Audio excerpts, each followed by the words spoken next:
وعلیکم ورحمۃ اللہ وبرکاتہ۔ آج کی سب سے بری خبر اور سب سے بڑی خبر یہ ہے کہ قرآن میں ایک تحریف کیا گیا ہے، اور تحریف یہ ہے کہ ایک طرف پہ جو آپ دیکھ رہے ہیں جو الذین یؤمنون بالغیب ہے، اور دوسری طرف الذین لا یؤمنون بالغیب، نعوذ باللہ کہ ہم ایمان نہیں لاتے ہیں بالغیب پر۔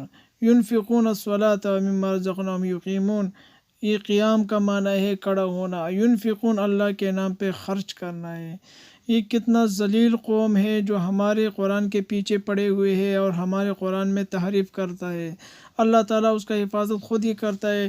اِنَّا نَحْنُ نَزَّلْنَا الذِّكْرَ وَإِنَّا لَهُ لَحَافِظُونَ، اللہ تعالیٰ فرماتا ہے کہ یہ قرآن ہم نے ہی اتارا ہے اور ہم اس کی حفاظت کریں گے۔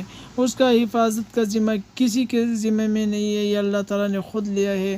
اللہ تعالیٰ نے لوگوں کے سینوں کے دلوں میں ڈالا ہے، تو آپ کیسے اس کو ختم کر سکتے ہیں، تحریف کر سکتے ہیں؟